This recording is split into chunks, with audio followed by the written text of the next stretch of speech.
اللہ تعالیٰ سے دعا کرنی چاہیے کہ اللہ سبحانہ و تعالیٰ ہمارے علم میں بھی برکت دے، کہ جو ہم نے سیکھا ہے وہ صرف ہماری ذات میں ہی آ کے ختم نہ ہو جائے، ہم اس پر عمل کریں، عمل کی مثال بنے، اس کو سکھانے والے بنے، اس کو آگے بڑھانے والے بنے۔ پھر اسی طرح اللہ تعالیٰ ہمارے اخلاق میں برکت دے، ہمارے اعمال میں برکت دے، کہ کوئی بھی کام کریں، ہم چھوٹا کریں یا بڑا، اس سے زیادہ لوگوں کو فائدہ پہنچے، کیونکہ برکت کا معنی کیا ہوتا ہے؟ الزیادہ والنمو، یعنی اس چیز کا بڑھ جانا، نشو و نما پانا، کثرت میں ہو جانا۔ اور اسی طرح اللہ تعالیٰ مال میں بھی برکت دے، اولاد میں برکت دے، اور ہم جہاں بھی ہوں بابرکت بنے۔ بابرکت بننے کے لیے انسان کو توحید اختیار کرنی چاہیے، یعنی اللہ سبحانہ تعالیٰ سے خالص تعلق رکھنا چاہیے، اور اس کے لیے ہمیں اللہ سبحانہ تعالیٰ کے نام اور ان کی صفات جو ہیں صرف ان کو جاننا ہی نہیں چاہیے، ان کے ساتھ we should live with them، یعنی ہم جب اللہ تعالیٰ کے بارے میں سوچیں، اللہ تعالیٰ کے بارے میں گمان کریں، تو ہم اپنے مختلف کاموں کے ساتھ اللہ کی ان صفات کو یاد کریں۔ مثلاً اگر ہم کھانا کھا رہے ہیں تو ہم کیا سوچیں کہ اللہ رازق ہے، اللہ نے یہ رزق مجھے دیا ہے۔ پھر اسی طرح اگر ہمیں کوئی مشکل ہو رہی ہے تو اس کے ناموں کے ساتھ ہم اس کو پکاریں، یا حیو یا قیوم برحمتک استغیث، اللہ کی رحمت کے ساتھ فریاد کریں۔ پھر اسی طرح زندگی کے جو مختلف کام ہیں ان کاموں کے ساتھ ہم اللہ تعالیٰ کی ان صفات کو ریلیٹ کرتے جائیں، تو انشاءاللہ اس طریقے سے آپ کا ایک پرسنل لیول پر اللہ سبحانہ تعالیٰ کے ساتھ ایک تعلق بن جائے گا۔ اس کو ایک چھوٹی سی مثال سے سمجھیں کہ جب آپ دنیا میں کسی انسان سے محبت کرتے ہیں، مثلا اپنے والدین سے، اور ان کی کچھ عادات آپ کے اندر آ جاتی ہیں، تو پھر آپ مینشن کرتے ہیں وہ میری والدہ بھی تھی نا، وہ بھی اسی طرح ہی لوگوں کو کھانا کھلاتی تھی، وہ یوں صدقہ خیرات کرتی تھی، میرے والد تھے نا تو وہ ایسا کرتے تھے۔ یعنی آپ کا ایک کنیکشن ہوتا ہے، جو کام آپ کر رہے ہوتے ہیں نا اس کو کریکٹ کر لیتے ہیں اپنے پیاروں کے ساتھ، تو ذرا اس سے اور اوپر اٹھ جائیں۔ یعنی جو بھی آپ کام کر رہے ہوں تو ساتھ ساتھ اللہ کو یاد کریں۔ ایک تو یہ کہ اللہ سبحانہ تعالیٰ کی ہستی کو یاد کرنا، محسوس کرنا، اور ایک یہ کہ اس کی صفات کے ساتھ، اس کے ناموں کے ساتھ، تو اس طرح آپ کی زندگی میں اور بھی زیادہ برکت ہوگی۔ اور جتنا آپ اللہ سبحانہ تعالیٰ کے لیے خالص ہوتے جائیں گے، اتنا آپ کے دل سے دنیا کے غم اور دنیا کی حرص اور دنیا کی جو کمی کمزوری ہے، وہ آپ کو جو پریشان کرتی ہے، وہ آپ کے دل سے نکلتی چلی جائے گی۔ آپ رزق کے معاملے میں صرف اللہ پہ ڈیپینڈ کریں گے کہ اللہ رازق ہے، اور اس کے علاوہ لوگوں سے آپ کی ایکسپیکٹیشن نہیں رہے گی۔ اور جب لوگوں سے ایکسپیکٹیشن نہیں رہے گی تو پھر آپ کے اندر وہ لوگوں کی طرف سے اگر کوئی کمی بیشی ہوتی ہے تو کوئی غم اور دکھ بھی نہیں ہوگا، اور کسی چیز پر کوئی لالچ بھی نہیں ہوگا، یعنی اس کے پاس اتنا نہ آپ کسی سے حسد کریں گے، کیونکہ آپ کو پتا ہے کہ اصل تو رازق اللہ، اصل تو سورس اس کے پاس ہے۔ مجھے لوگوں سے کیا لینا دینا کہ میں ان کا دیکھ کے جلوں، یا ان کے اوپر حسد کروں، یا ان سے ناراض ہوں کہ ان کے پاس اتنا ہے تو مجھے کیوں نہیں دیتے اور میرا خیال کیوں نہیں رکھتے۔ نہیں، مجھے تو دینے والا اللہ ہے، اور جب اللہ پر انسان ڈیپینڈ کرتا ہے تو پھر اس کے دل سے یہ فکر نکل جاتی ہے، اور وہ دیکھتا ہے کہ چڑیوں پرندوں چیونٹیوں تک کو وہ رزق دیتا ہے، پتھر کے کیڑوں کو وہ رزق دیتا ہے، تو کیا وہ مجھے نہیں دے گا؟ اور اسی طرح دیگر صفات میں بھی، یعنی اس سے آپ کے دل سے حرص اور لالچ بھی نکل جائے گی، اور لوگوں کے ساتھ بدگمانی اور لوگوں کے ساتھ گلے شکوے اور لوگوں کی غیبتیں اور یہ ساری چیزیں بھی آپ کے اندر سے نکل جائیں گی۔ پھر اسی طرح ایک اور چیز ہے بابرکت بننے کے لیے کہ اپنے رب کو راضی رکھیں، اس کی اطاعت کر کے اور اس کی نافرمانی کے کام چھوڑ کر۔ ابن القیم رحمۃ اللہ علیہ کہتے ہیں کہ برکت کا جامع راز یہ ہے کہ جو بابرکت شخص ہوتا ہے وہ وقت کی قیمت کو جانتا ہے، اور وہ یہ ہے کہ ہر لمحے اللہ کی رضا کا کام کرنا، یعنی جو بھی کوئی کام کر رہے ہیں اس کو اس طرح چیک کرتے جائیں کہ اس پر اللہ راضی ہے کہ نہیں، اور یہ اس کے وقت اور اس کی قیمت کا تقاضا ہے۔ یعنی میرے وقت کی قیمت کیا ہے کہ میں اس میں وہ کام کروں، چاہے میں دنیا کا کام کر رہی ہوں، چاہے میں دین کا کام کر رہی ہوں، چاہے میں عبادت کر رہی ہوں، کچھ بھی کر رہی ہوں، اس میں مقصود کسی انسان کی خوشی نہ ہو بلکہ اللہ کی خوشی ہو، کہ میرا رب راضی ہو جائے گا۔ اور جب رب راضی ہو جائے گا تو آپ دیکھیں گے کہ بندے بھی آپ سے راضی ہو جائیں گے۔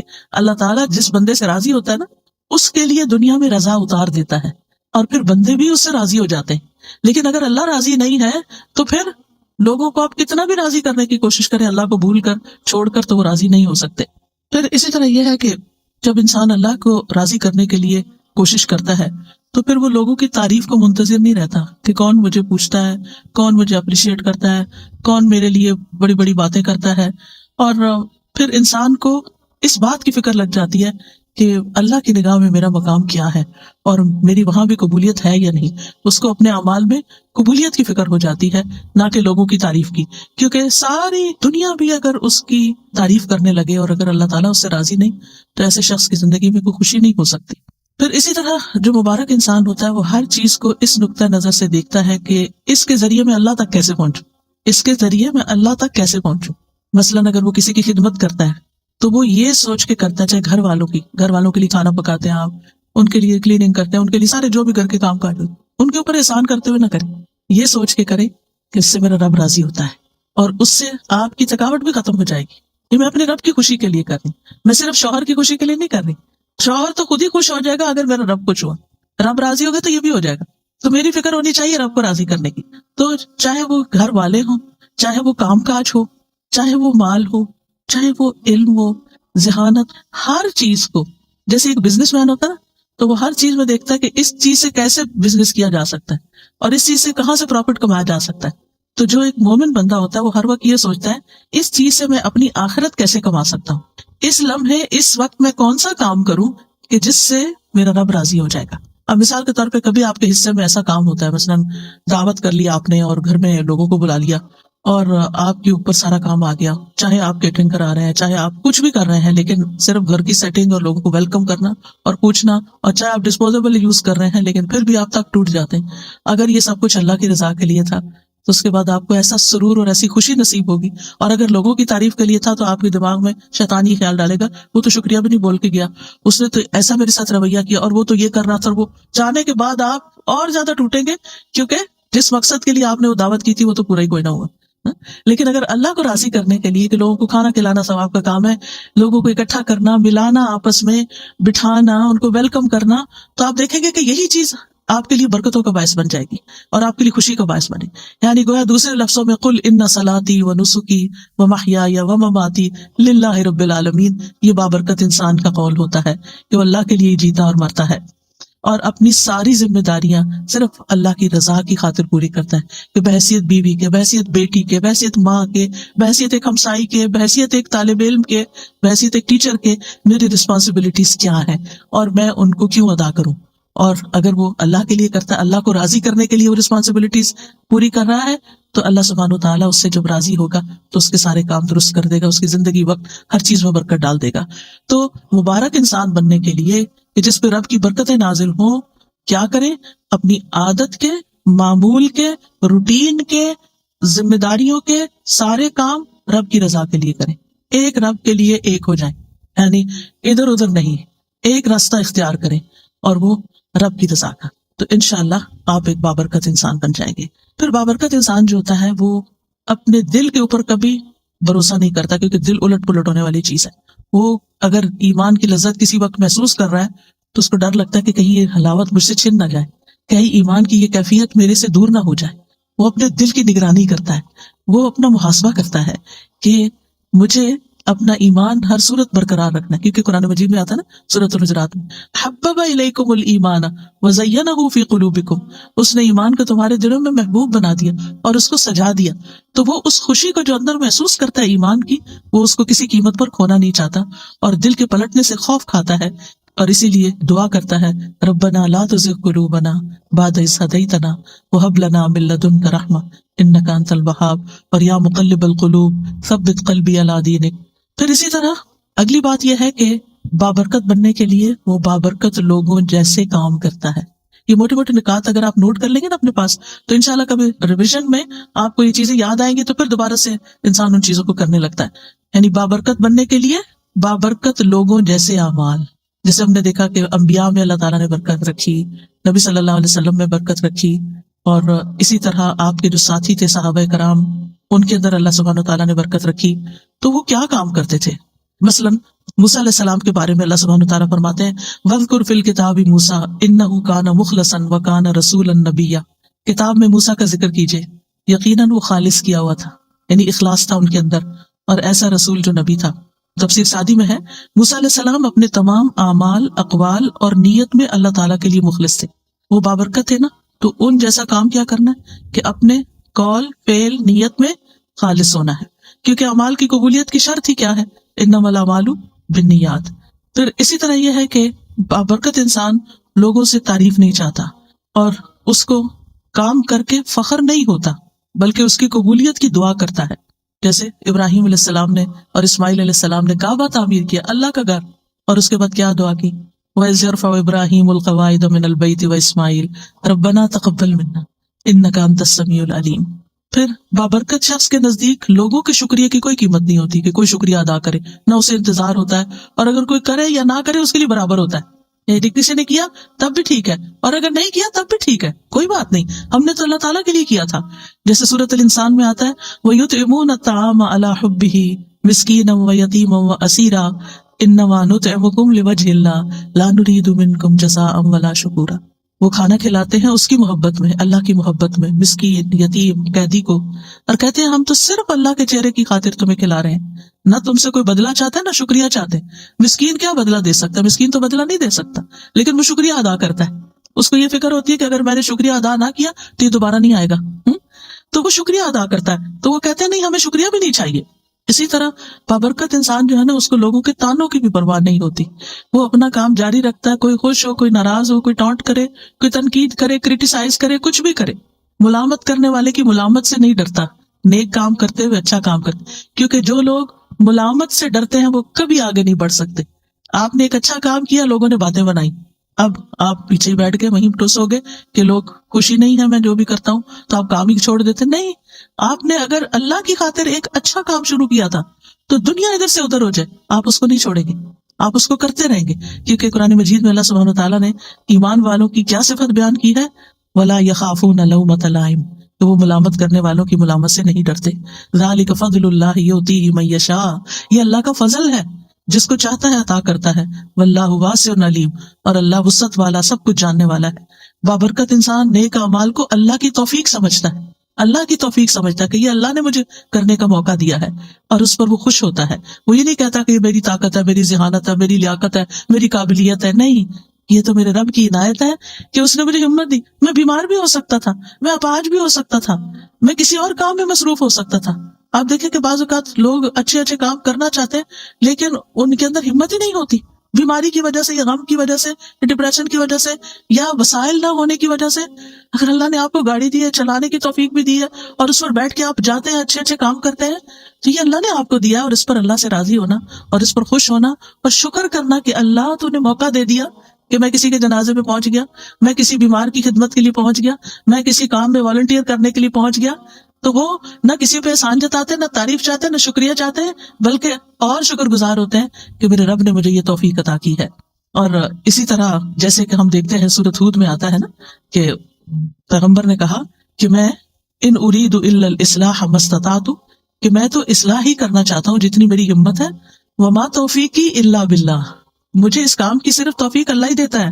علیہ توکلت والیہ انیب، اسی پر میرا بھروسہ ہے اور اسی کی طرف میں رجوع کرتا ہوں. اسی لیے جو مبارک انسان ہوتا ہے اس کے منہ پر لا حول ولا قوت الا باللہ ہوتا ہے کہ یہ ساری توفیق اللہ ہی نے مجھے دی ہے. نہ کسی چیز کو پھیرنے کی قوت ہے اور نہ ہی کسی کام کے کرنے کی قوت ہے. لا حول ولا قوت الا باللہ. اور پھر آپ دیکھیں کہ جب اذان کے حی علی الصلاۃ اور حی علی الفلاح کے جواب میں ہم کہتے ہیں لا حول ولا قوت الا باللہ، تو اس کا کیا مطلب ہوتا ہے کہ اللہ ہی کی دی ہوئی توفیق سے ہم نماز کی طرف بڑھ سکتے ہیں، اللہ کی دی ہوئی توفیق سے ہی ہم کامیابی کی طرف بڑھ سکتے ہیں. پانچویں چیز یہ ہے کہ مبارک شخص لوگوں کو خیر پہنچاتا رہتا ہے، لوگوں کو بھی بابرکت بناتا ہے. یعنی وہ صرف اپنے لیے برکتیں نہیں سمیٹتا بلکہ دوسروں کی ہیلپ کرتا ہے کہ وہ بھی مبارک بن جائیں، اور اس کے لیے وہ لوگوں کو خیر کی تعلیم دیتا ہے. ابن القیم رحمہ اللہ کہتے ہیں کہ آدمی کی برکت یہ ہے کہ وہ جہاں بھی ہو خیر کی تعلیم دے، جس کے ساتھ بھی گھل مل کر رہے اس کے ساتھ خیر خواہی کرے، جہاں بھی ہو جس کے ساتھ بھی ہو اس کو خیر کے کام میں لگا دے، اس کو کوئی اچھا مشورہ دے دے، اس کو کسی راہ لگا دے، کوئی اچھی چیز بتا دے، کیونکہ ایسے شخص کے لیے ساری مخلوق دعائیں کرتی ہے. رسول اللہ صلی اللہ علیہ وسلم نے فرمایا اللہ اور اس کے فرشتے اور آسمان اور زمین والے، یہاں تک کہ چیونٹیاں اپنے سوراخ میں اور مچھلیاں اس شخص کے لیے جو نیکی اور بھلائی کی تعلیم دیتا ہے خیر و برکت کی دعائیں کرتی ہیں، خیر و برکت کی دعائیں کرتی ہیں. لا یصلون علی معلم الناس الخیر، اس سے بڑھ کر اور کیا چاہیے. تو یاد رکھیے برکت کے لیے ضروری نہیں ہوتا کہ کام کوانٹٹی میں بہت زیادہ ہو، یہ بھی کر لوں، وہ بھی کر لوں، وہ بھی کر لوں، وہ بھی کر لوں، اور کسی چیز کو بھی کوالٹی کے ساتھ نہ کروں. یہ نہیں ہوتا. برکت میں چھوٹا سا کام بھی جو آپ نے اخلاص کے ساتھ کیا ہے، اچھے طریقے سے کیا ہے، خوبصورتی کے ساتھ کیا ہے، اس کا کہیں زیادہ نتیجہ بڑا نکل سکتا ہے بنسبت اس کے کہ بہت سارے کام کر کے. تو ہماری امی کہتی تھی چگل کے رکھ دیے. پتہ نہیں آپ نے لفظ کبھی سنا کہ نہیں. چگل کے رکھ دیا مطلب یہ ہے کہ کوئی اس میں کوالٹی نہیں ہے اور کوئی خوبصورتی نہیں اس کے اندر. تو اس لیے جب یہ بات ہوتی ہے نا کہ خیر کی بات بتانے والے کے لیے مچھلیاں دعائیں کرتی ہیں اور ساری چیونٹیاں اور یہ سب دعائیں کرنے لگتے ہیں، اور اگر یہ ساری مخلوق دعائیں کرنے لگے تو پھر ہم کتنے خوش قسمت ہو جائیں۔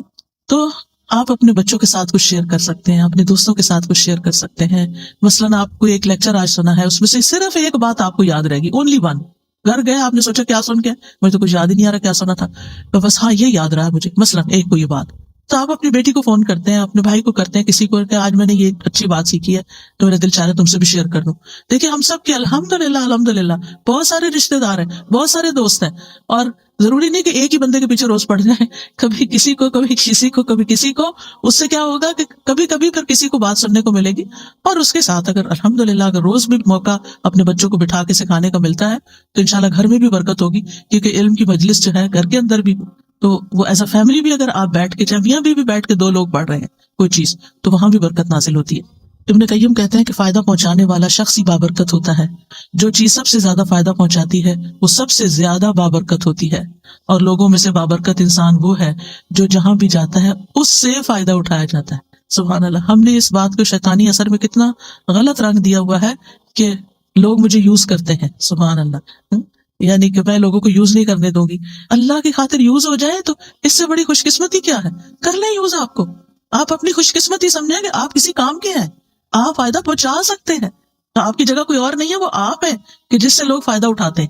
اس پر اللہ کا شکر ادا کریں اور خوش ہو جائیں، اور سمجھتے ہوئے، بعض اوقات یہ ہوتا ہے نا لوگ اس میں انڈر لائن مسکرا بھی رہے ہوتے ہیں کہ اچھا اس سے بے وقوف بناؤ اس کو، اور آپ کو سمجھ آ رہی ہوتی ہے کہ یہ آپ کو بے وقوف سمجھ رہے ہیں، تو کوئی بات نہیں، جو مرضی سمجھے۔ وہ کل میں نے کہا تھا نا کہ اخلاق کے 10 درجوں میں سے 9 جو ہے وہ تغافل سے تعلق رکھتے ہیں، اگنور کرنا، سنی انسنی کر دینا، دل پہ نہ لینا، معاف کر دینا، جانے دینا، جواب نہ دینا۔ دیکھ گھر میں لڑائی فساد کیوں ہوتا ہے؟ کسی نے ایک چھوٹی سی بات کی، ہم نے اسے 2 سنائی، وہ لڑائی شروع ہو گئی۔ اگر کسی نے ایک سنائی ہے، چاہے آپ کو کتنی بھی کڑوی لگی ہے، آپ جواب نہیں دیتے تو لڑائی تو نہیں پڑے گی، فساد تو نہیں ہوگا۔ تو اگر دوسرا شخص غلط کر رہا نا تو آپ بھی اچھا نہیں کر رہے، اس نے آگ لگائی، آپ نے تیل ڈالا، اور اگر آپ نے تیل ڈالا تو نتیجہ کیا نکلا؟ بہت بڑا الاؤ بھڑک اٹھا۔ لیکن جو شخص سن کے چپ کر جاتا ہے، ادھر سے ادھر نکل جاتا ہے، اگنور کر دیتا ہے، تغافل کر دیتا ہے، جیسے اس کو پتہ ہی نہیں چلا، بے وقوف ہے وہ، تو کیا فرق پڑتا ہے؟ آپ ہے تو نہیں نا، آپ کو تو اپنا خود پتا ہے کہ آپ نہیں ہیں، لیکن اگر دوسرے کی ناسمجھی ہے تو وہ اس کی ناسمجھی ہے۔ بعض اوقات لگتا ہے کہ لوگ پھر میرے اوپر چڑھائی نہ کر دیں یا مجھے یہ نہ سمجھیں کہ مجھے کوئی جواب نہیں دینا آتا، تو ہم تابڑ توڑ جواب دیے چلے جاتے ہیں، اور بحث کہیں ختم ہی نہیں ہوتی، اور اس میں بعض اوقات پھر ناراضگیاں بھی ہو جاتی ہیں، غصہ بھی ہو جاتا ہے، بد اخلاقی بھی ہو جاتی ہے۔ تو ہم مبارک تو نہ رہے، ہم کہیں گئے اس گھر میں لڑ جھگڑ کے نکل آئے، ہم کوئی مبارک انسان ہے؟ کسی کو خوشی دے کر آئے یا کسی کو تکلیف دے کے آئے؟ لیکن بات کہاں سے شروع ہوتی ہے؟ کسی کی چھوٹی سی بات سے۔ اور بعض اوقات کوئی بیمار ہوتا ہے، کوئی بوڑھا ہوتا ہے، کوئی بچہ ہوتا ہے، کوئی ناسمجھ ہوتا ہے، کوئی بے وقوف ہوتا ہے، وہ تو اپنی بے وقوفی میں کوئی بات کر رہا ہوتا ہے، اور آپ اس سے بڑے بے وقوف بن گئے، آپ نے اس کو سچ سمجھ لیا اور اپنے اوپر لے لیا اور اپنا اتنا بڑا ری ایکشن ظاہر کیا اور کیے کرائے پہ پانی پھیر دیا۔ کیونکہ ہماری لڑائیاں انہیں لوگوں سے ہوتی ہیں جن کے لیے ہم بہت کچھ کر رہے ہوتے ہیں، جن کے لیے ہم بہت زیادہ کر رہے ہوتے ہیں نا، پھر ہماری کیا توقع ہوتی ہے کہ یہ ہمیں ریٹرن کرے، یہ ہماری عزت تو کرے کم از کم، یہ ہمارا شکریہ تو کرے، اور جب وہ نہیں کرتے اس کی بجائے کو بات سنا دیتے، پھر تو آپ توبہ ہی کریں کہ نتیجہ کیا نکلے گا۔ پھر اسی طرح بابرکت انسان کی خوبی کیا ہے کہ وہ دوسروں کو بھی نیک کاموں کی ترغیب دیتا ہے، شوق دلاتا ہے، جیسے اللہ سبحانہ وتعالیٰ فرماتے ہیں قرآن مجید میں، یا ایھا النبی حرض المؤمنین علی القتال، اے نبی مومنوں کو قتال پر ابھاریے، یعنی موٹیویٹ دم۔ تو یہ نبی صلی اللہ علیہ وسلم کے زمانے میں تھا، اور آپ بھی اور صحابہ بھی، یعنی کہ لوگوں کو ترغیب دیتے تھے اچھے کاموں کی۔ لیکن اس کے برعکس مشرکین کے بارے میں قرآن کیا فرماتا ہے؟ کلا بل لا تکرمون الیتیم ولا تحاضون علی طعام المسکین، ہرگز ایسا نہیں، بلکہ تم یتیم کی عزت نہیں کرتے اور نہ تم آپس میں مسکین کو کھانا کھلانے کی ترغیب دیتے، ایک دوسرے کو کہتے نہیں ہو۔ تو اس کا کیا مطلب ہے کہ ایک وہ ہے کہ جو نیکی کی ترغیب دیتا ہے، اور ایک وہ جو نہیں دیتا۔ تو قرآن نے کنڈیم کیا ہے ان لوگوں کو جو نیک کاموں کی ترغیب نہیں دیتے۔ سورۃ ماؤن میں کیا آتا ہے؟ ولا یحض علی طعام المسکین، اللہ تعالیٰ اس کو کنڈیم کر رہا ہے، کیا کہ وہ مسکین کو کھانا کھلانے کی ترغیب نہیں دیتا، دوسروں کو نہیں کہتا۔ پھر اسی طرح یہ ہے کہ بعض اوقات ہمارے اپنی وسعت میں کوئی کام کرنا نہیں ہوتا، لیکن ہم دوسرے کو بتا سکتے ہیں کہ دیکھو وہ فلاں جگہ یہ اس کام کی ضرورت ہے، میرے پاس گاڑی نہیں، تم جا سکتی ہو، تم جا کے کر لو۔ تو آپ نے صرف بتایا۔ تو الدال علی الخیر کفاعلہ، کسی کو نیکی کے کام کا رستہ دکھانے والا ایسا جیسے اس نے خود کر لیا، اس کی اپنی جینوئن ریزن تھی، کسی وجہ سے نہیں گیا، لیکن اس نے کسی کو فون کر دی۔ نبی صلی اللہ علیہ وسلم کے پاس کبھی کوئی کچھ لینے کے لیے آتا، مانگنے کے لیے، تو آپ فرماتے کہ اس کی سفارش کرو تاکہ تمہیں بھی اجر مل جائے۔ سبحان اللہ، یہ ہے برکت نا، مبارک انسان۔ کہ وہ سارا ثواب خود ہی نہیں لوٹ رہا، وہ کسی اور کو بھی ساتھ شامل کرتا ہے کہ اچھا میں نے تو دینا ہی ہے، جو اللہ چاہے گا اپنے نبی کے ہاتھ سے دلوائے گا، لیکن تم اشفعوا تؤجروا، اس کی شفاعت کرو، سفارش کرو، اجر پاؤ۔ صرف سفارش کر کے تم اجر پا سکتے ہو، اور ہم ہو تو الٹا منع ہی کر دیں، اس کو نہ دینا، یہ روز مانگنے آ جاتا ہے۔ لیکن یہ کہ نبی صلی اللہ علیہ وسلم تو دینے والوں میں سے تھے۔ اسی طرح نیک کاموں کی طرف دوسروں کی رہنمائی کر دے۔ ایک شخص نبی صلی اللہ علیہ وسلم کے پاس سواری مانگنے آیا تو آپ کے پاس سے اسے کوئی سواری نہ ملی جو اسے منزل تک پہنچاتی، آپ نے اسے ایک دوسرے شخص کے پاس بھیج دیا تو اس نے سواری دے دی۔ اس نے آ کے آپ کو بتایا کہ آپ نے مجھے جو بتایا تھا تو میرا کام ہو گیا۔ کئی دفعہ ایسے ہوتا ہے نا کہ لوگ واپس تھینک یو کا میسج کرتے ہیں کہ آپ نے وہ بتایا تھا وہ ہو گیا، تو آپ کو کتنی خوشی ہوتی ہے اس وقت۔ تو آپ صلی اللہ علیہ وسلم نے اس وقت فرمایا بھلائی کی طرف رہنمائی کرنے والا ثواب میں بھلائی کرنے والے کی ہی طرح ہے۔ سواری اس نے دی، ثواب ان کو بھی ملا کیونکہ انہوں نے راستہ دکھایا تھا، وہاں چلے جاؤ۔ یعنی کبھی آپ صدقہ نہیں کر سکتے، آپ کے پاس نہیں ہوتا، آپ افورڈ نہیں کر سکتے، یا اس وقت آپ کے پاس نہیں ہوتا، تو آپ کسی کو کہہ دیتے کہ دیکھو یہاں صدقہ کر دو۔ کئی دفعہ ایسا ہوتا ہے نا کہ یوٹیوب پہ تو آج کل بہت فنڈ ریزنگ کے اشتہار آتے ہیں، کوئی اسلامی لیکچر لگائے اس کے شروع میں ڈونیٹ کا کچھ، کہیں کوئی اسلامک سینٹر بن رہا ہے، کہیں کوئی روہنگیا میں مسئلہ ہے، کہیں یمن میں لوگوں کو کھانا چاہیے، یعنی ہر جگہ کچھ نہ کچھ۔ تو کوشش کیا کریں کہ ہر جگہ کچھ نہ کچھ ڈال دیں، کہیں کوئی مسجد بن رہی ہے، کہیں کچھ بھی، وہ نہیں آپ کو جانتے لیکن آپ اپنا حصہ ڈال دیا کریں۔ اچھا اب میرے جیسے جو کریڈٹ کارڈ نہیں ہے کسی کے پاس، تو آپ کسی کو لنک بھیج سکتے ہیں کہ دیکھو یہ میرا خیال ہے بہت اچھا موقع ہے نیکی کرنے کا، اپنے بچوں کو کہیں جو کماتے ہیں ان کو کہیں کہ بیٹا یہ اس میں ڈال دو، ان کو ایڈریس بھیج دیں، کچھ کریں تاکہ اور لوگ بھی اس کام میں شریک ہو جائیں۔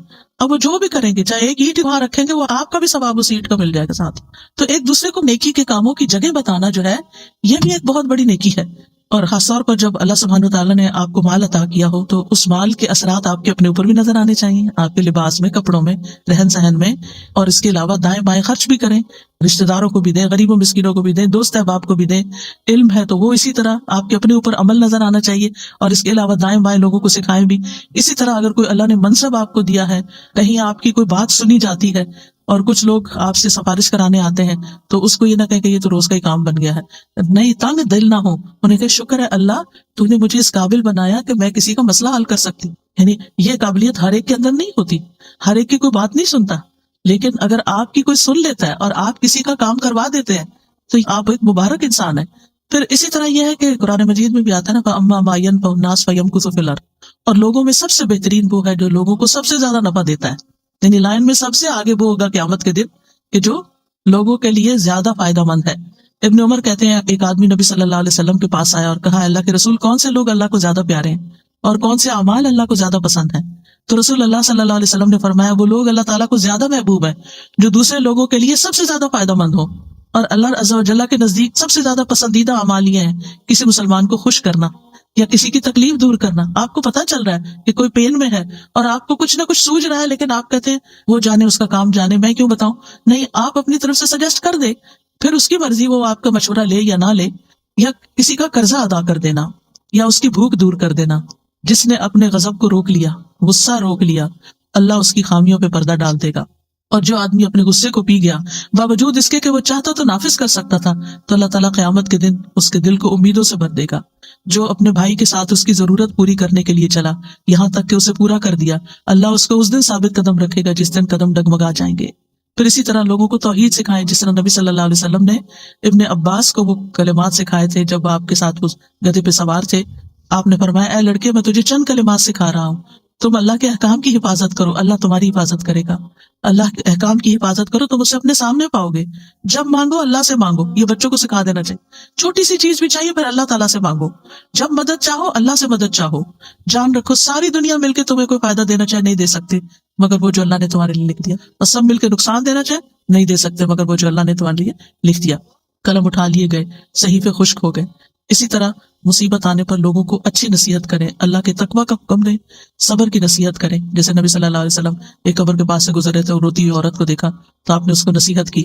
اور پھر اسی طرح یہ ہے کہ غم میں، ڈپریشن میں، اداسی میں، دکھ میں دوسروں کو امید دلائیں کہ یہ دن گزر جائیں گے، حالات اچھے ہو جائیں گے، سب ٹھیک ہو جائے گا، اور پھر اس کو مصیبت پر صبر کا اجر بھی بتائیں کہ کتنا بڑا اجر اور ثواب ہے تمہارے لیے جو اللہ نے تمہیں اس امتحان میں ڈالا ہے، تم اللہ سے راضی رہو۔ پھر اسی طرح یہ ہے کہ بابرکت لوگوں کا ساتھی بنے۔ ایک اور قدم کیا ہے؟ بابرکت لوگوں کا ساتھی بنے۔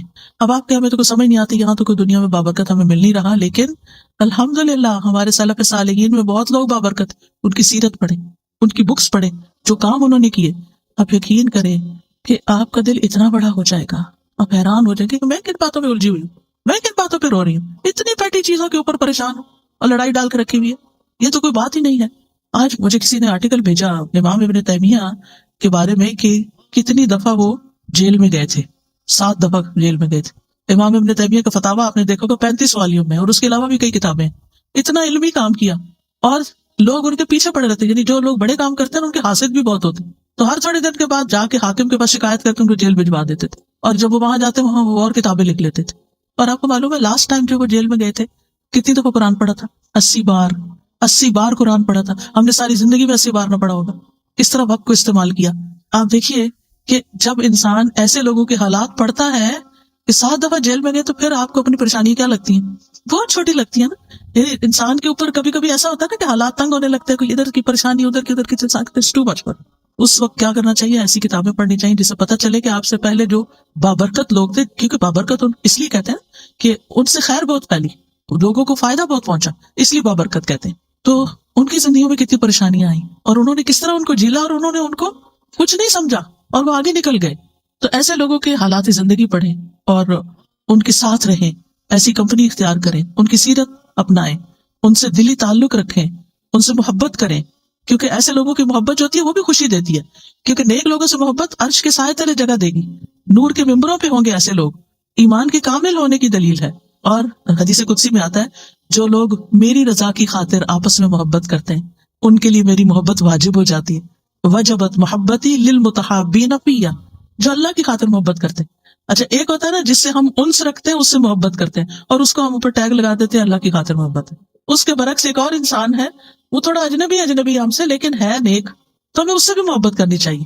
یعنی صرف اس سے محبت نہ کریں جو آپ سے کرتا ہے، آپ یہ دیکھیں کہ جس سے میں محبت کری اس کے اندر کتنی خوبی۔ اب اصلا جو لوگ فوت ہو چکے ہیں ہمارے آباء و اجداد میں سے، پریڈیسیسر سلف صالحین، وہ تو ہمیں نہیں جانتے۔ کیا ابو بکر آپ کو جانتے ہیں؟ بلال رضی اللہ عنہ آپ کو جانتے ہیں؟ نہیں، لیکن ہم ان سے محبت کرتے ہیں اللہ کی خاطر۔ تو جو اللہ کی خاطر کسی سے محبت کرتا ہے بغیر بدلے چاہنے کے کہ مجھے اس سے کچھ ملے، کسی مطلب مقصد لالچ میں نہیں محبت کرتا، بلکہ صرف اللہ کی رضا کے لیے، اس کی نیکی کی وجہ سے، اس کے اچھے اخلاق کی وجہ سے، تو یہ چیز انسان کو بابرکت بناتی ہے۔ انسان کے اندر پھر وہ ٹریٹس آ جاتے ہیں۔ پھر اسی طرح یہ ہے کہ انسان قیامت کے دن انہی لوگوں کے ساتھ ہوگا جن سے وہ محبت کرتا ہے۔ تو دنیا میں بھی نیک لوگوں کی صحبت کا فائدہ ہے اور آخرت میں بھی۔ امام مالک سے کسی نے پوچھا مجھے ایسا عمل بتائیے جو مجھے جنت میں داخل کر دے، تو انہوں نے کہا صالحین کی محبت کو اپنے اوپر لازم کر لو، ہو سکتا ہے کہ اللہ تعالیٰ ان میں سے کسی کے دل کو جھانکے اور اس میں تمہارا نام لکھا ہو، اور اللہ تمہیں بخش دے اور جنت میں داخل فرما دے۔ یعنی صالحین کی محبت دنیا میں بھی انسان کو نیکی کی طرف لاتی ہے اور آخرت میں بھی انسان کو کامیابی کی طرف لائے گی۔ پھر 7ویں چیز یہ ہے کہ گڑ گڑا کے دعائیں کرنا کہ اللہ برکتیں دے، اللہ کے سامنے عاجزی اختیار کرنا، گریہ وزاری کرنا، جیسے نبی صلی اللہ علیہ وسلم نے غزوہ بدر کے موقع پر کی تھی۔ 8ویں چیز ہے مبارک بننے کے لیے بہت زیادہ شکر گزار ہونا، شکارن رب جعلنی لک شکارن لک ذکارن لک رہابن۔ یہ شکار ہونے کی جو خصوصیت ہے، ہر چیز پہ شکر، نعمت پہ بھی شکر اور تکلیف پہ بھی شکر، شکر ہی شکر، شکر ہی شکر، شکوہ نہیں، نو کمپلینٹس، نو کمپلینٹس۔ جس حال میں اللہ نے رکھا ہے، جو دیا ہے، جو بھی ہے، آپ یقین کریں کہ جب انسان کی زندگی آگے بڑھتی ہے تو پیچھے کے حالات کو دیکھتا ہے تو انسان کہتا ہے شکر ہے الحمدللہ کہ وہ فلاں چیز اس وقت نہیں ہوئی۔ اس وقت تو بہت برا لگتا ہے، لیکن بعد میں انسان کو سمجھ آتی ہے کہ تو اچھا ہوا تھا۔ لیکن عقل مند کون ہے اور فائدہ مند کون ہے؟ جس نے اس وقت جب اس کو تکلیف پہنچی تھی شکر کر لیا تھا کہ اللہ اس میں بھی کوئی خیر ہوگی۔ پھر اسی طرح یہ ہے کہ بابرکت انسان اللہ کی نعمت کو اپنی کرامت نہیں سمجھتا، یعنی اللہ تعالیٰ کا فضل سمجھتا ہے۔ یعنی بعض اوقات ایسا ہوتا ہے نا کہ انسان کے ساتھ کچھ اچھی چیزیں پیش آنے لگتی ہیں تو انسان سمجھتا ہے بڑا نیک ہو گیا ہوں، آپ نے کوئی چیز سوچی وہ ہو گئی، یا کچھ اس طرح کے۔ تو اس طرح کی چیزیں جو ہے نا یہ راز میں ہونی چاہیے کہ آپ کو کوئی ایسا خواب آ جاتا ہے، لوگ بہت انسسٹ کرتے ہیں نا کوئی خواب سنائے اچھا سا، یا کبھی آپ کو پوچھتے ہیں آپ کو کبھی فلاں نظر آیا، یہ ہوا۔ اگر کوئی بھی اللہ نے آپ کو چیز دکھائی ہوئی ہے تو ان چیزوں کو راز میں رکھیں، راز آپ کے اور اللہ سبحانہ وتعالیٰ کے بیچ میں ہو، کیونکہ یہ جو کرامتوں کا اظہار کرنا ہوتا ہے نا، میرے ساتھ یہ بھی ہوا اور یہ بھی ہوا اور یہ بھی، یہ انڈائریکٹلی اپنے آپ کو بڑا ثابت کرنا ہوتا ہے کہ میں اللہ کا بڑا پیارا ہوں، میری قدر کرو۔ تو اس سے بھی بچنا چاہیے۔ یعنی اللہ نے اگر آپ کے اوپر کوئی فضل کیا ہے، کوئی انعام کیا ہے، تو اس پر شکر ادا کریں، نہ کہ اس کو اپنی کرامت سمجھیں۔ پھر اسی طرح یہ ہے کہ برکت کو بڑھانے کے اسباب کیا ہے، یعنی برکتیں کیسے بڑھیں، خلاصہ کر دیتی ہوں۔ سب سے پہلی چیز ہے ایمان اور تقویٰ۔ اللہ تعالیٰ فرماتے ہیں سورۃ الاعراف 96 میں، اور اگر باقی بستیوں والے ایمان لے آتے اور تقویٰ اختیار کرتے تو ہم ضرور ان پر آسمان اور زمین سے بہت سی برکتیں کھول دیتے، لیکن انہوں نے جھٹلایا تو ہم نے انہیں اس کی وجہ سے پکڑ لیا جو وہ کمائی کرتے تھے۔ تو ایمان اور تقویٰ برکتیں لانے کا سبب ہے۔ پھر قرآن کی قرأت اور اس پر تدبر اور عمل، یہ برکت کا سبب ہے۔ سورۃ 7 میں اللہ تعالیٰ فرماتے ہیں، جو کتاب ہم نے آپ کی طرف نازل کی ہے بڑی برکت والی ہے، تاکہ لوگ اس کی آیات میں غور و فکر کریں اور اہل عقل اس سے سبق حاصل کریں۔ ویکینڈ پہ تدبر کی کلاس ہوتی ہے تو اس کو جوائن کر لیں، چاہے آن لائن کریں یا یہاں آ جا کریں، لیکن یہ کہ قرآن کو غور و فکر سے پڑھنا، ڈیپتھ میں پڑھنا، توجہ سے پڑھنا، یہ بھی برکت لانے کا ذریعہ ہے۔ سورۃ الانعام میں اللہ تعالیٰ فرماتے ہیں، وَهَذَا كِتَابٌ أَنزَلْنَاهُ مُبَارَكٌ فَاتَّبِعُوهُ وَاتَّقُوا لَعَلَّكُمْ تُرْحَمُونَ، اور یہ ایک کتاب ہے جسے ہم نے نازل کیا ہے، بڑی برکت والی ہے، بس اس کی پیروی کرو، یعنی اس کو فالو کرو، اس پہ عمل کرو اور تقویٰ اختیار کرو تاکہ تم پہ رحم کیا جائے۔ پھر قرآن کے اوپر عمل کے نتیجے میں اعمال میں برکت ہو جاتی ہے، یعنی ہمارے کاموں میں برکت ہو جاتی ہے۔ اللہ سبحانہ وتعالیٰ سورۃ المائدہ میں فرماتے ہیں، وَلَوْ أَنَّهُمْ أَقَامُوا التَّوْرَاةَ وَالْإِنْجِيلَ وَمَا أُنزِلَ إِلَيْهِمْ مِنْ رَبِّهِمْ لَأَكَلُوا مِنْ فَوْقِهِمْ وَمِنْ تَحْتِ أَرْجُلِهِمْ، اگر وہ واقعی تورات اور انجیل کی پابندی کرتے اور اس کی جو ان کی طرف، ان کے رب کی طرف سے نازل کیا گیا، تو یقیناً وہ اپنے اوپر سے اور اپنے پاؤں کے نیچے سے کھاتے، یعنی اتنی برکتیں ان پر نازل ہوتی۔ پھر خاص طور پر سورۃ البقرہ پڑھنا، یعنی اس کی ایک روٹین بنا لیں۔ اس کا یہ مطلب نہیں خالی سورۃ البقرہ ہی پڑھتے رہے اور باقی قرآن نہیں پڑھیں، سارا قرآن بابرکت ہے، لیکن سورۃ البقرہ کی خاص خصوصیت بیان کی گئی، اس کا پڑھنا باعث برکت ہے اور اس کا چھوڑنا باعث حسرت ہے، اور جادوگر اس کے اوپر قابو نہیں پا سکتے۔ پھر اسی طرح برکتوں کی دعائیں دینا، نبی صلی اللہ علیہ وسلم جب کسی کی شادی ہوتی تو اس کو مبارکباد دیتے، بارک اللہ لک بارک علیک وجمع بینکما فی خیر، اللہ تمہیں برکت دے، تم پہ اپنی برکت نازل فرمائے اور تم دونوں کو خیر کے ساتھ اکٹھا رکھے۔ بچہ پیدا ہو تب برکت کی دعا، کسی کا کھانا کھائیں کھلائیں، یعنی ہر وقت ان کے اندر برکتوں کی دعا۔ اور اسی طرح سلام جو ہے، السلام علیکم ورحمۃ اللہ وبرکاتہ، تحیۃ مبارکۃ۔ پھر اسی طرح خرید و فروخت میں سچائی اختیار کرنا، خرید و فروخت میں سچائی یعنی فیئر ڈیلنگ بزنس کے اندر، تو اس میں انشاءاللہ جو بھی پروفٹ ہوگا تھوڑا یا زیادہ اس میں برکت ہو جائے گی۔ اسی طرح جو ڈیوٹی آپ کی ہو، کام ہو، جاب ہو، اس کو صحیح طور پر انجام دینا، تو اس کی آمدنی میں آپ کے لیے برکت ہو جائے گی۔ پھر اسی طرح دن کے پہلے حصے پہ کام کرنا، صبح کے وقت، وہ برکت والا وقت ہے، اور اس وقت اس کے لیے دعا ہے، اللہم بارک لامتی فی بکورہا۔ پھر اپنے اوقات کو منظم کرنا، یعنی ہیفیزڈ کام نہیں کرنا، کبھی یہ کر لیا کبھی وہ کر لیا، نہیں، اس سے برکت نہیں ہوتی۔ پھر تمام معاملات میں سنت پر عمل کرنا، اللہ سبحانہ وتعالیٰ پر توکل کرنا۔ پھر اسی طرح لوگوں سے نہ مانگنا، پھر خرچ کرنا اور صدقہ کرنا، وما انفقتم من شیء فہو یخلفہ، یہ برکت ہو جائے گی، وہو خیر الرازقین، جو کچھ بھی تم خرچ کرتے ہو اس کی جگہ تمہیں اور دے دیتا ہے، اور وہی سب سے بہتر رازق ہے۔ اللہ تعالیٰ فرماتے ہیں، یا ابن آدم انفق علیک، اے ابن آدم خرچ کرو، میں تم پہ خرچ کروں گا۔ اس کے برعکس حرام مال سے بچنا، یہ بھی برکت کا ذریعہ ہے۔ یمحق اللہ الربا ویربی الصدقات، اللہ سبحانہ وتعالیٰ سود کو مٹاتا ہے اور صدقات کو بڑھاتا ہے۔ سود کی ڈیلنگ جہاں بھی ہوگی وہاں سے برکتیں ختم ہو جائیں گی اور انسان اسی کے چکر میں پڑا رہے گا۔ اور اکثر ایسے دیکھا گیا ہے کہ جو لوگ سود کے کاروبار میں الجھے ہوئے ہوں، بعض اوقات ان کے گھروں میں ایسی ایسی بیماریاں یا دلوں میں سکون کا نہ ہونا، اور افسوس یہ ہے کہ لوگوں کے دلوں سے آہستہ آہستہ اس برائی کا برا ہونا ہی نکل گیا ہے کہ یہ کوئی برائی بھی ہے، اور یہ کہہ کہ خود کو دھوکہ دیتے رہتے ہیں کہ بہت سارے لوگ یہی کچھ کر رہے ہیں، ہم کون سے اکیلے ہیں۔ لیکن یہ ہے کہ حلال کی برکت اور ہے اور حرام سے برکت ختم ہو جاتی ہے۔ پھر نعمتوں پر شکر گزاری، لئن شکرتم لازیدنکم، شکر کرو گے اور زیادہ ملے، برکت ہو جائے گی۔ پھر فرائض کی ادائیگی، صلہ رحمی، جس شخص کو یہ بات پسند ہو اس کی عمر میں برکت ہو اور رزق میں اضافہ ہو جائے، اسے چاہیے کہ اپنے والدین کے ساتھ نیکی کرے اور صلہ رحمی کیا کرے۔ پھر استغفار پر ہمیشگی، وَقُلْتُ اسْتَغْفِرُوا رَبَّكُمْ إِنَّهُ كَانَ غَفَّارًا يُرْسِلِ السَّمَاءَ عَلَيْكُمْ مِدْرَارًا، برکتیں ہوگی، آسمان سے نازل ہوگی، بارشیں ہوں گی استغفار کی کثرت سے، اللہ کا ذکر۔ پھر اسی طرح کھانے پینے میں ان چیزوں کا استعمال جن میں برکت بتائی گئی ہے، جیسے زیتون ہے، رسول اللہ صلی اللہ علیہ وسلم نے فرمایا زیتون کھاؤ اور اس کو لگاؤ، بے شک یہ مبارک درخت ہے۔ کلونجی، آپ نے فرمایا یہ کلونجی ہر بیماری کی دوا ہے سوائے موت کے، اس کو حبۃ البرکہ بھی کہا گیا ہے، برکت والا دانہ۔ پھر شہد، قرآن نے اس پر گواہی دی کہ فیہ شفاء للناس، اس میں لوگوں کے لیے شفا ہے۔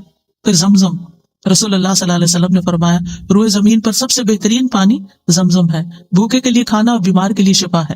بارش کا پانی، وَنَزَّلْنَا مِنَ السَّمَاءِ مَاءً مُبَارَكًا. مثلا اگر کوئی بیمار ہے تھوڑا سا شہد لے، تھوڑا سا بارش کا پانی اس میں ڈالیں اور تھوڑا زمزم ڈالیں تو اس کو ملا کے آپ اس کو پلائیں تو آپ دیکھیں کتنی ساری برکتیں اکٹھی ہو جائیں گی، تو اللہ تعالیٰ شفا دے گا. پھر سحری کھانا، جو روزہ رکھتے ہیں تھوڑا بھی کھا لے تو دن گزر جاتا ہے، ورنہ ہر تھوڑی دیر کے بعد بھوک لگ جاتی. تسحروا فإن فی السحور برکہ، وہ برکت والا کھانا ہے اور وہ ظاہر برکت والا ہے تو غذا بھی بنے گا، شفا بھی بنے گا. پھر اسی طرح بکری میں برکت ہے. رسول اللہ صلی اللہ علیہ وسلم نے فرمایا بکریاں رکھو کہ ان میں برکت ہے. اب یہاں تو آپ نہیں رکھ سکتے لیکن یہ کہ غریبوں کو لے کے دے سکتے. بیک ہوم آپ کے اگر کوئی رشتے دار گاؤں وغیرہ میں رہتے ہیں تو ان کو بکریاں لے کر دیں، وہ پالیں اور ان سے آگے آگے نسل بڑھے. خاص طور پر دودھ دینے والی بکری اگر لے کے صدقہ کرے تو بہت بڑا ثواب ہے. جب حدیث پڑھتی ہوں تو سوچتی ہوں کہ یہ جلدی سے کر لوں اور پھر ذہن سے نکل جاتا ہے، نوٹ ہی کر کے لینا چاہیے. اور بکریوں کی برکت آپ دیکھیں کہ بکری سال میں 1 یا 2 بچے جنتی ہے ایک وقت میں. اس کے برکت کتا جو ہے وہ سال میں 6-7 بچے تک جن دیتا ہے. لیکن کتوں کی تعداد دیکھیں اور بکریوں کی تعداد دیکھیں، بکریوں سے جو فائدہ پہنچتا ہے وہ مخلوق. تو یہ برکت کیوں نظر آتی ہے نا. پھر گھوڑے میں برکت، رسول اللہ صلی اللہ علیہ وسلم نے فرمایا گھوڑے کی پیشانی میں برکت بندھی ہوئی ہے. پھر اوقات میں برکت، لیلۃ القدر ہے، رات کا آخری حصہ ہے. پھر جگہوں میں برکت. پھر برکت سے محرومی کی وجوہات کیا ہوتی ہیں؟ اللہ کی خاطر کام نہ کرنا. ابن قیم کہتے ہیں جو چیز اللہ کی رضا کے لیے نہ اس کی برکت چھین لی جاتی ہے. یعنی اگر آپ دکھاوے کے کام کر رہے ہیں تو برکت نہیں ہوگی. گناہ اور نافرمانیاں برکت سے محرومی کا باعث ہیں. پھر نعمتوں کی ناشکری اور ناقدری، اس سے بے برکتی ہوتی ہے. اور ہمیں برکت کے حصول کی دعائیں بھی کرنی چاہیے. اللہم الف بین قلوبنا واصلح ذات بیننا واہدنا سبل السلام ونجنا من الظلمات الى النور وجنبنا الفواحش ما ظہر منها وما بطن وبارک لنا فی اسماعنا وابصارنا وقلوبنا وازواجنا وذریاتنا. کتنی خوبصورت دعا ہے. اے اللہ تو برکت ڈال، کس میں؟ ہمارے کانوں میں، ہماری آنکھوں میں، ہمارے دلوں میں، ہمارے ازواج میں، ہمارے بچوں میں، اور ہماری توبہ قبول فرما. پھر اسی طرح اللہ تعالیٰ کی برکت اور رحمت کا سوال جو ہر روز ہم دعائے قنوت میں کرتے ہیں. پھر اسی طرح یہ ہے کہ یہ جو دعا ہے اللہم اقسم لنا من خشیتک ما تحول به بیننا وبین معصیتک، اس میں بھی آتا ہے نا اللہم متعنا باسماعنا وابصارنا وقواتنا ما ابقیتنا، جب تک ہم زندہ واجعلہ وارث منا، یعنی ہمارے وارث بھی بنا دے، بعد میں بھی اس سے فائدہ ہو لوگوں کو. ایک اور دعا آپ کرتے تھے اللہم متعنی بسمعی وبصری واجعلہم الوارث منی وانصرنی علی من یظلمنی وخذ منہ بصاری. اے اللہ مجھے میری سماعت اور بصارت سے فائدہ دے اور انہیں میرا وارث کر دے، اور جو مجھ پر ظلم کرے اس کے خلاف میری مدد فرما اور اس سے میرا بدلہ لے لے، اور دوسروں کو بھی برکت کی دعائیں کرے. یعنی اور کچھ نہیں تو بارک اللہ فیک اپنی عادت بنا لے.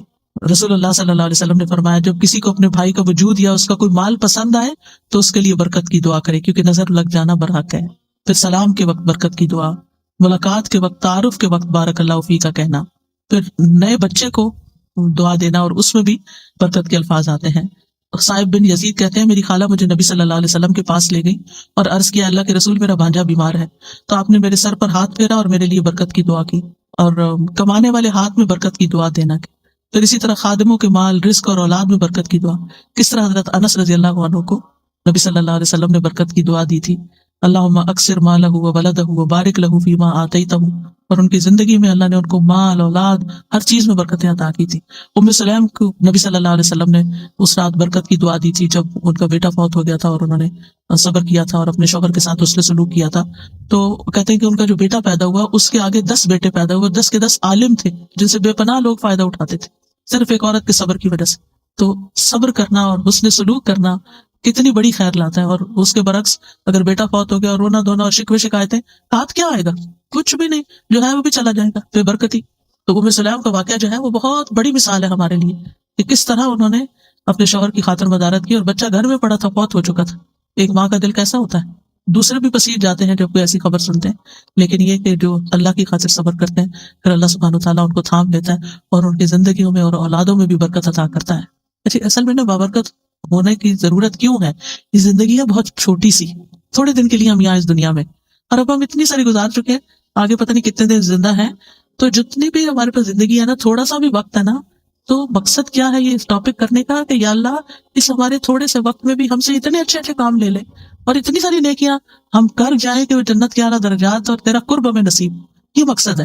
یعنی ورنہ یہ مقصد نہیں ہے کہ اللہ ہمیں دنیا میں اور مال دے دے اور اولاد دے دے، ٹھیک ہے وہ بھی برکتیں ہوگی، اور وہ بھی پھر وہ میں نے پیچھے بتایا نا، برکت انسان ان کو بھی اس نظر سے دیکھتا ہے کہ یہ بچہ میرے لیے کیسے صدقہ جاریہ بنے، اور یہ مال کیسے صدقہ جاریہ بنے، اور یہ میرا گھر کیسے میرے لیے صدقہ جاریہ بنے، وہ ہر چیز کو اس نظر سے پھر ڈیل کرتا ہے. تو یہ اصل مقصد ہے. اب یہ ہے کہ بعض اوقات یعنی ہمارے اندر ایک کنفیوژن ہوتی ہے کہ ہم مبارک ہوں تو پھر کیا لوگ ہم سے تبرک حاصل کرنے لگے. یہ نہیں ہونا چاہیے، ٹھیک ہے. یعنی برکت کسی چیز میں اللہ سبحانہ و تعالیٰ ڈالتا ہے، اور وہ ہمیں شریعت سے پتہ چلتا ہے کہ کیا کیا چیزوں میں اللہ نے برکت ڈالی ہوئی ہے، ٹھیک ہے. مثلاً زمزم میں برکت ہے، حجر اسود میں برکت ہے، رمضان میں برکت ہے، لیلۃ القدر میں، عشرہ ذی الحجہ میں، مکہ مدینہ میں، بیت المقدس میں، اعمال میں سے نماز، صیام، زکوٰۃ، ان چیزوں میں برکت ہے. ہم ان سے برکت حاصل کر سکتے ہیں، ٹھیک ہے. اللہ نے ان میں ڈالی ہے، ہم ان کو استعمال کریں گے، اللہ تعالیٰ ہماری طرف بھی برکت لوٹائے. لیکن کسی انسان کو یہ سمجھ کر کہ یہ مبارک انسان ہے اس کو چھونے لگ جائیں، یا یہ کہ اس کے ساتھ خود اپنے آپ کو لگائیں کہ ہمیں بھی برکت آ جائے، یا یہ کہ جیسے خانہ کعبہ کے لوگ غلاف کو سمجھتے ہیں کہ اس سے ہم کو برکت مل جائے گی، یہ کام نہیں کرنے چاہیے. اسی طرح بعض اوقات آپ کو یاد ہوگا جیسے اسکولوں میں میلاد ہوتا تھا تو بعد میں کیا بانٹتے تھے، تبرک نہیں کہنا چاہیے، ٹھیک ہے نا، یہ ہم نے خود ہی نام دے دیے ہیں. اسی طرح لوگ صالحین کی قبروں سے جا کے برکت حاصل کرنے لگتے ہیں، وہ بھی نہیں ہونی چاہیے. تو نبی صلی اللہ علیہ وسلم کے علاوہ آپ کا پانی، آپ کا لعاب، آپ کے بال، آپ کی وہ سب چیز بابرکت ہے کیونکہ اللہ نے ان کو بابرکت بنایا ہے. لیکن اس کے علاوہ کسی اور استاد، شیخ، بڑے بزرگ، کسی کی کوئی چیز اس کی ذات میں نہیں ہے کوئی برکت. اس کے علم کے ذریعے برکت حاصل کریں، اس کے عمل کے ذریعے، اخلاق کے ذریعے، کسی کام کے ذریعے، لیکن ذات میں نہیں، ٹھیک ہے. ذات میں جن چیزوں کی برکت ہے وہ ہمیں نص سے پتہ چلتا ہے. اب سوال یہ پیدا ہوتا ہے کہ کسی شخص کو یہ کہہ سکتے ہیں کہ یہ مبارک شخص ہے، یہ مبارک انسان ہے. تو ہر مسلمان مبارک ہے، اسلام کی وجہ سے، ایمان کی وجہ سے، یاد رکھیں، ٹھیک ہے. اور جتنا جتنا کسی کے اندر تقویٰ ہوتا ہے، لوگوں کو فائدہ پہنچاتا ہے، اسی حساب سے اس میں برکت ہوتی ہے. نبی صلی اللہ علیہ وسلم نے فرمایا بے شک درختوں میں ایک درخت ایسا ہے یقیناً اس کی برکت مسلمان کی برکت جیسی ہے، ٹھیک ہے. کیا یہ کہہ سکتے ہیں کسی کو کہ تم ہمارے لیے بہت بابرکت ہو؟ اس میں یہ ہے کہ ہم یہ کہہ سکتے ہیں کہ الحمدللہ آپ کے آنے سے برکت ہو گئی. یعنی یہ نہیں کہ آپ کی ذات کی برکت کوئی الٹ گئی یہاں، یعنی اس کا جو آثار ہیں، جو نتائج ہیں کہ ایک اچھی محفل ہو گئی، ہم نے کچھ سیکھا، کوئی ہم نے خیر کے رستے اختیار کیے، تو یہ چیز برکت ہے. نہ کہ اس کی ذات کے اندر کہ وہ آپ کے سر پہ ہاتھ پھیر دے تو آپ کو برکت مل جائے گی، یا کوئی آپ کو اپنا کپڑا دے دے تو اس میں برکت ہوگی، یہ نہیں ہوگا، ٹھیک. ہم یہ کہہ سکتے ہیں کہ یہ ہمارے لیے بہت بابرکت ثابت ہوئی ہے. پہلے سے ہم کسی کو پیشن گوئی نہیں کر سکتے، ہم یہ کہہ سکتے ہیں الحمدللہ یہ ہمارے لیے بہت بابرکت ثابت ہوئی ہے کہ یہاں آ کے ہمیں اللہ کا دین ملا ہے، ہمیں نیکی کی توفیق ہوئی ہے، خیر کے کام ہوئے ہیں. تو وہ جو نتائج ہوتے ہیں نا، یعنی برکت کہاں سے ظاہر ہوتی ہے؟ کسی چیز کے نتائج سے، ٹھیک ہے. تو اللہ سبحانہ وتعالیٰ ہم سب کو مبارک بنائے اور ہماری زندگی میں، اوقات میں، اموال میں، اولاد میں، ہر چیز میں برکتیں عطا کرے. بارک اللہ فیکم.